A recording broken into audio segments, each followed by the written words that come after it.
Hello friends, welcome to my channel. This is CA Rakhi Agarwal. आज का हमारा टॉपिक है section 206 C of the income tax act for tax collection at source.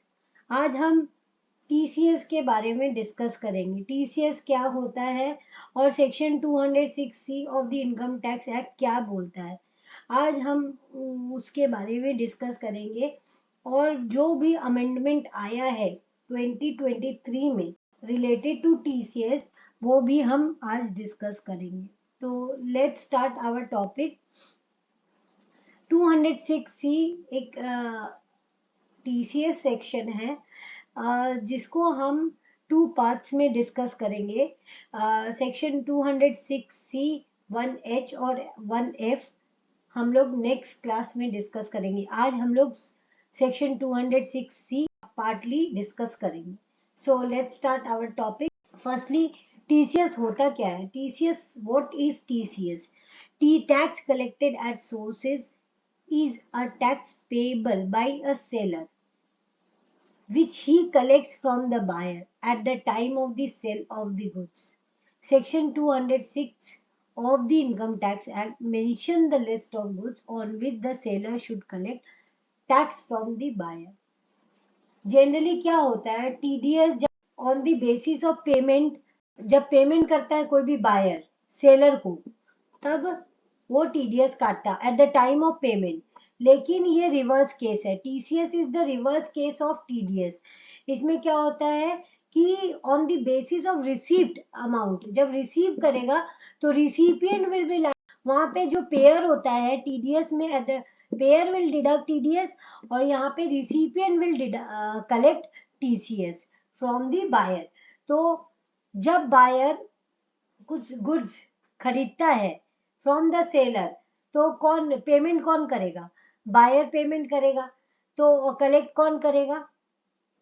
Seller collect करेगा। TCS यहाँ पे some of the specified goods mention कर दिया है इस सेक्शन में। उस गुड्स पे टीसीएस कलेक्ट होता है और वो कौन कलेक्ट करता है? सेलर कलेक्ट करता है from the buyer. It's a reverse case. और ये जो टीसीएस होता है on the at the time of the receipt of the payment, जब सेलर पैसा रिसीव करेगा तो वो टीसीएस कलेक्ट करेगा बायर से। और टीडीएस के केस में जो पेमेंट करता है वो सेलर का पैसा काट के रख लेता है, उसके बाद पेमेंट करता है उसको।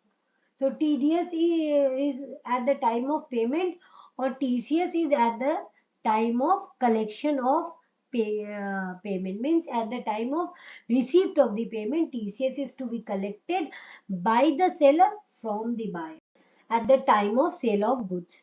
और यहाँ पे कुछ गुड्स स्पेसिफाई कर दिए सेक्शन ने 206 of the income tax act section ने स्पेसिफाई कर दिया। Some of the goods, list of the goods mention कर दिया कि भाई इस गुड्स पे आपको टीसीएस कलेक्ट करना है, और उस पे कुछ परसेंटेज भी मेंशन कर दिया कि इस गुड्स पे इतना परसेंटेज पे आपको टीसीएस कलेक्ट करना है।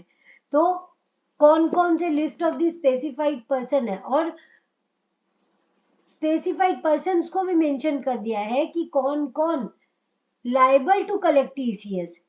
specified person, list of specified person who is liable to collect TCS, that is seller। कौन सा? definition of seller, seller of a specified goods being any of the following।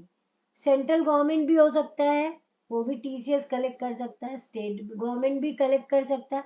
Any local authority, corporation, company, cooperative society भी हो सकता है, firm भी हो सकता है, individual, HUF subject to audit under.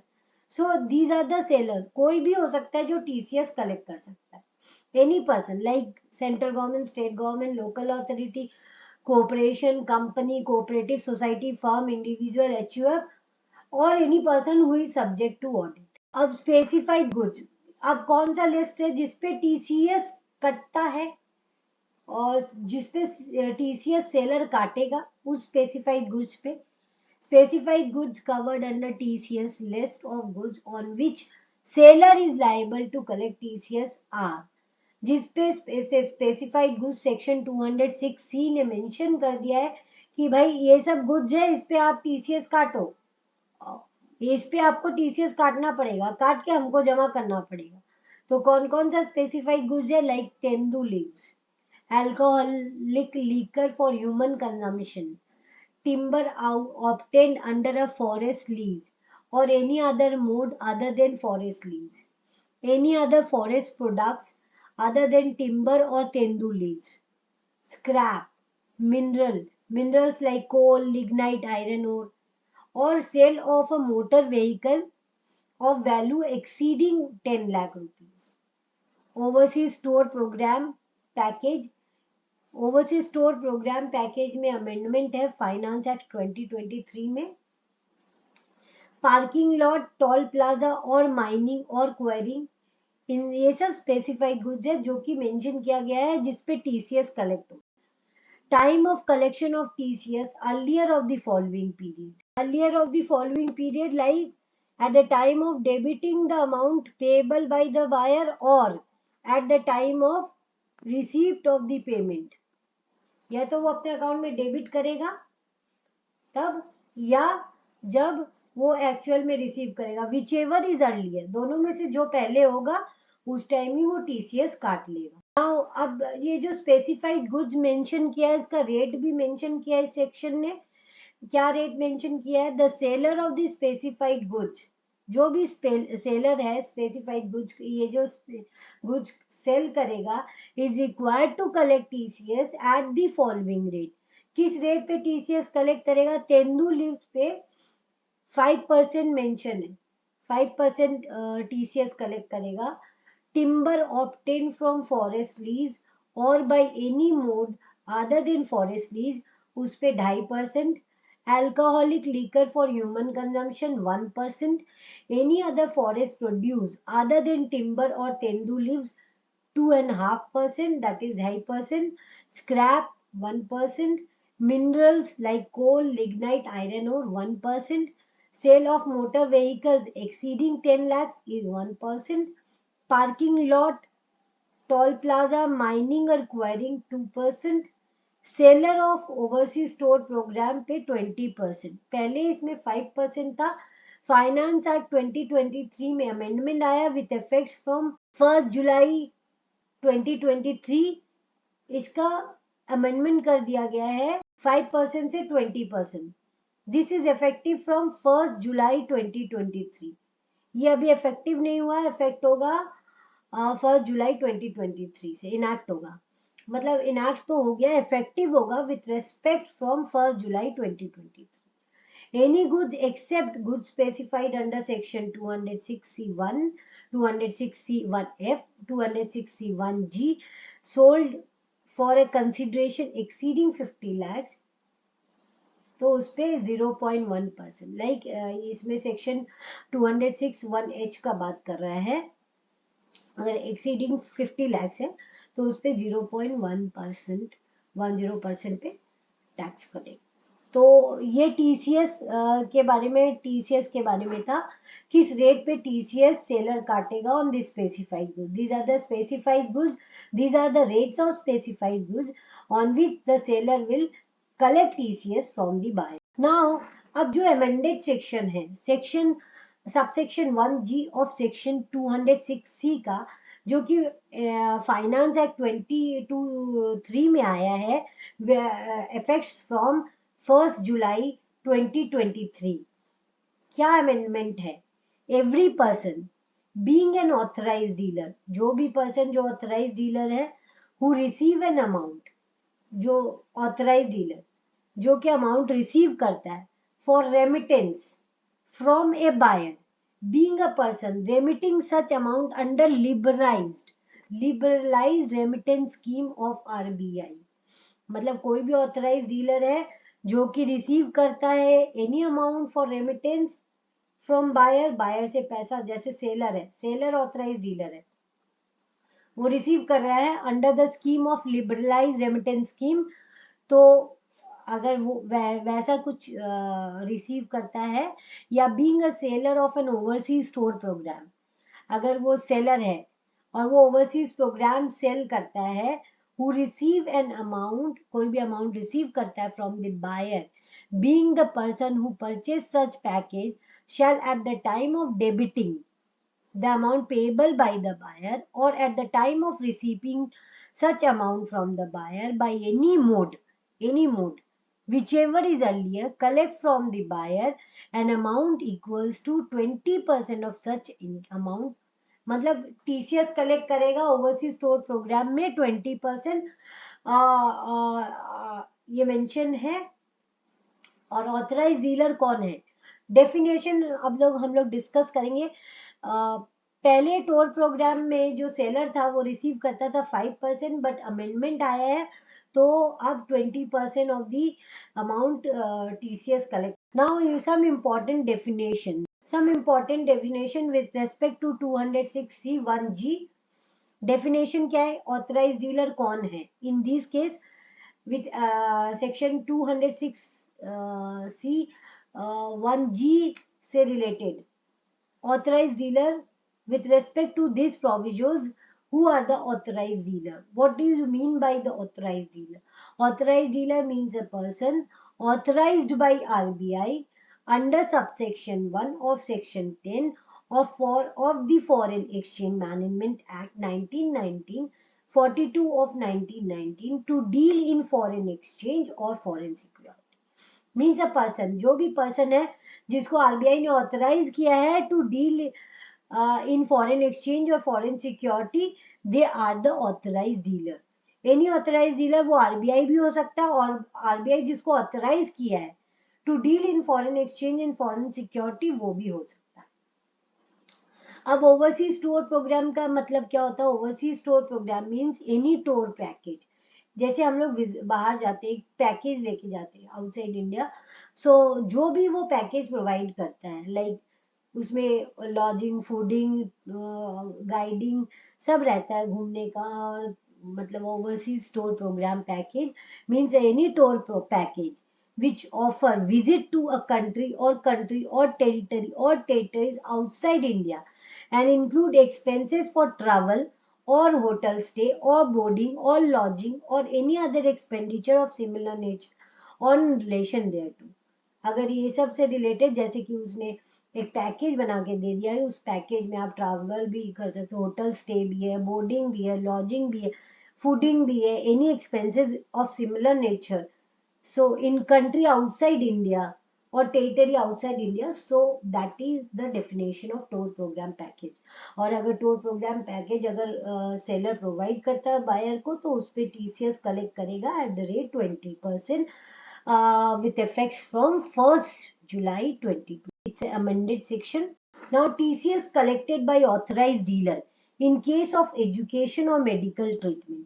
अगर ये भी बोल रहा है कि ये इफेक्टिव है विथ इफेक्ट्स फ्रॉम 1st जुलाई 2023, अगर कोई भी अमाउंट ऑथराइज डीलर कलेक्ट करता है इन रिलेशन टू एजुकेशन और मेडिकल ट्रीटमेंट के लिए, अगर कुछ प्रोवाइड करता है, सपोज आप बाहर पढ़ने जा रहे हो या मेडिकल ट्रीटमेंट के लिए जा रहे हो, और आपका जो खर्चा है, amount being remitted by the buyer, जो सेलर है, if an amount or aggregate of an amount remitted by a buyer, buyer ने रेमिट किया है, अगर 7 लाख रुपया से कम है तो उससे उस पर TCS नहीं करेगा। 7 लाख तक एग्जेम्पशन है इस केस में, एजुकेशन पर्पस के लिए और मेडिकल ट्रीटमेंट के लिए, कि उस पर आपको TCS नहीं कलेक्ट करना है फ्रॉम द बायर, सेलर कोई TCS कलेक्ट नहीं करेगा। लेकिन अगर एग्रीगेट अमाउंट और amount being remitted by buyer to the seller is more than 7 lakh rupees, अगर 7 लाख से ज्यादा का आप रेमिट कर रहे हो इन रिलेशन टू एजुकेशन और medical treatment outside India to the authorise dealer, तो उस पे आप 7 लाख से ऊपर, सपोज आपने 10 लाख रेमिट किया तो 7 लाख तो एग्जेम्प्ट हो गया, उस पे 3 लाख पे आपको 5% TCS collect, buyer seller collect कर लेगा, buyer 5% in excess of 7 lakh. और अगर आपने किसी से लोन लेके रेमिट किया है outside India, if an aggregate amount और amount being remitted by buyer is more than 7 lakh rupees in a financial year by obtaining loan, आपने लोन लेके रेमिट किया है outside India to the authorized dealer in relation to education और medical treatment, तब उस पे अगर लोन लेके आपने रेमिट किया है तो उस पे आपको 1.5% TCS, उस पे आपका 1.5% TCS कलेक्ट करेगा seller in excess of 7 lakhs. अगर 7 lakhs सपोज 10 lakhs है, 7 lakhs तक एग्जेम्प्ट है, 3 लाख पे वो 1.5% TCS कलेक्ट करे. अब सम ऑफ द केसेस में एक्सक्लूड कर दिया क्या है कि section 260(1)(g shall not apply on the following transaction. अगर buyer if the buyer is liable to deduct tax, अगर buyer कहीं और दूसरे सेक्शन में TDS या TCS काट चुका है तब वो इधर TCS कलेक्ट नहीं करेगा.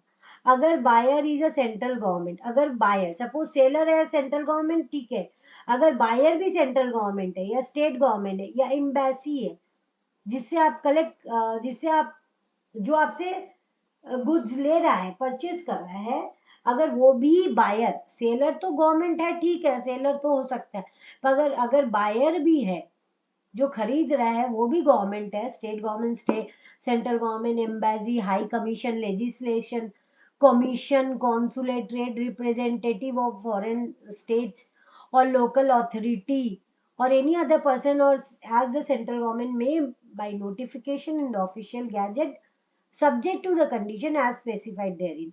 कोई भी पर्सन जिसको सेंट्रल गवर्नमेंट ने नोटिफाई किया एज पर ऑफिशियल गैजेट, अगर ये सब पर्सन है और ये सब डेफिनेशन बायर के डेफिनेशन में आते हैं और इन लोग ने अगर गुड्स परचेज किया है तो इन पे TCS कलेक्ट नहीं होगा. They are excluded from this purview of this section, section 206(c)(1)(g) of the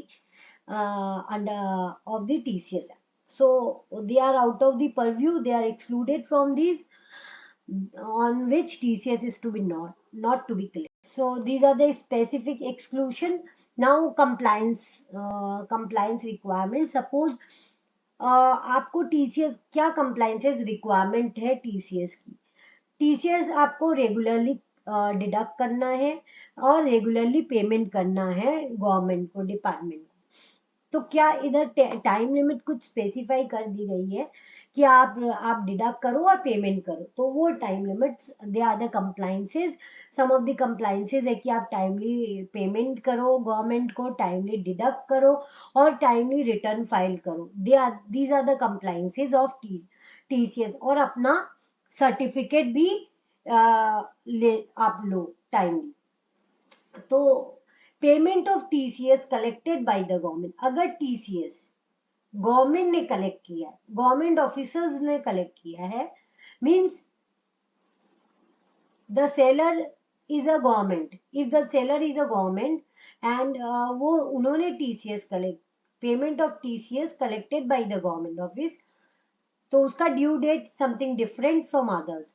like अगर गवर्नमेंट ऑफिस ने TCS कलेक्ट किया है तो TCS पेड विदाउट, अगर आप इनकम टैक्स चालान नहीं प्रेजेंट कर रहे हो, without production of income tax challan, तो आपको आपका ड्यू डेट सेम डे, जिस दिन आपने पेमेंट किया है उसी दिन आप TCS कलेक्ट करोगे ऑन द सेम डे. लेकिन अगर आप इनकम टैक्स चालान के साथ कर रहे हो, tax payment is accompanied by income tax challan, तो उसके लिए टाइम पीरियड है ऑन और before 7 day from the end of the month in which tax is collected. Suppose आपने अप्रैल में टैक्स कलेक्ट किया है, आप पेमेंट करो, आपने अप्रैल में टैक्स कलेक्ट कर लिया है फ्रॉम दी, और आपका पेमेंट, आपको पेमेंट करना पड़ेगा गवर्नमेंट को on or before of the 7th of the following month. Or in any other cases other than government office, अगर payment of TCS collected by officer other than the government officer, तब क्या होगा, वही 7 days of the following within 1 week from the end of the month in which tax is collected. जैसे आपने April में tax collect किया, आपको government में जमा करना है, डिपार्टमेंट में जमा करना है 7th on or before 7th of the following month on which tax is collected. अप्रैल में काटा, अप्रैल में कलेक्ट किया और जमा करना है आपको 7 मई. Filing of TCS return, quarterly statement, due date for filing TCS return on a quarterly basis in form 27 EQ and issue certificate. मतलब आपको क्वार्टरली स्टेटमेंट फाइल करना पड़ता है इन फॉर्म 27 EQ में। ये फॉर्म है जिसमें आपको अपना रिटर्न लगाना पड़ता है 27 EQ। और आपका डेट क्या है, due date of filing TCS return. इस फॉर्म में आप अपना 27 EQ में टीसीएस रिलेटेड रिटर्न लगाओगे। टीसीएस रिलेटेड रिटर्न जो जाता है वो 27 EQ में जाता है। और अब आपका due date of filing return for the financial year 22-23 क्या है, जैसे कि for the period April to June के लिए 15th of the July 2022, July to सितंबर के लिए 15th of the October 2022, October to दिसंबर के लिए 15th ऑफ जनवरी 2023 और जनवरी टू मार्च के लिए 15th of the May 2023। These are the due dates for filing TCS returns. Now certificate आपको, आप जब फाइल करोगे ना रिटर्न, तो उसके 15 डेज के अंदर आपको अपने बायर को सर्टिफिकेट इशू करना पड़ेगा। तो टीसीएस कलेक्टर जो भी टीसीएस कलेक्ट करेगा shall issue a certificate in form 27D में, फॉर्म 27D में within a period of 15 days from the date of furnishing. TCS return आपने फाइल कर दी, उसके 15 डेज के अंदर आप सर्टिफिकेट इशू कर दो इन form 27D in case of TCS. और कौन इशू करेगा, जो कलेक्टर है, जो सेलर है, किसको इशू करेगा, बायर को। तो due date of issuing certificate TCS certificate, जैसे अप्रैल टू जून का रिटर्न फाइलिंग 15 जुलाई या आप 30 जुलाई तक इशू कर दीजिए सर्टिफिकेट। जुलाई टू सितंबर के लिए 30 अक्टूबर, अक्टूबर टू दिसंबर के लिए 30 जनवरी एंड जनवरी टू मार्च के लिए 30 मई। ये टाइम लिमिट दिया गया है for issuing certificate to the buyer.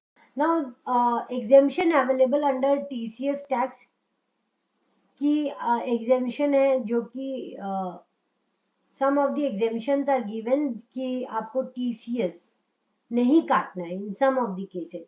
Seller is not liable to collect TCS under the following situation, अगर buyer of a specified goods is any of the following.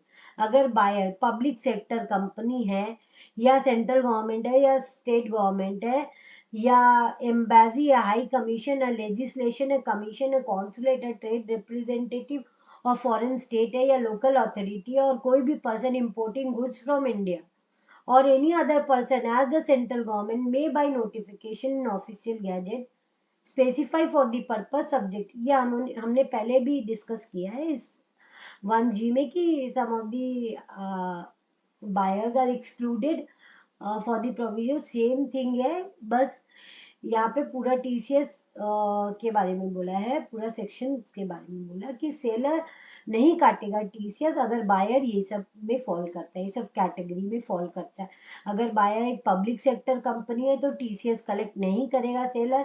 अगर buyer central government है, buyer state government है, buyer embassy है, high commission है, legislation है, commission है, consulate है, trade representative है, लोकल अथॉरिटी है, या notified person by the central government है, या कोई भी person importing goods from India और any other person. So if buyer falls under these category, तो ये सब बायर से टीसीएस नहीं कलेक्ट करेगा। अब पेनल्टी क्या है, पेनल्टी फॉर नॉन कंप्लायंसेस। अगर आप टीसीएस रेगुलरली या तो कलेक्ट करते हो, जमा नहीं करते, या आप कलेक्ट ही नहीं करते, तो इंटरेस्ट फॉर नॉन कलेक्शन और नॉन डिपॉजिट ऑफ टीसीएस।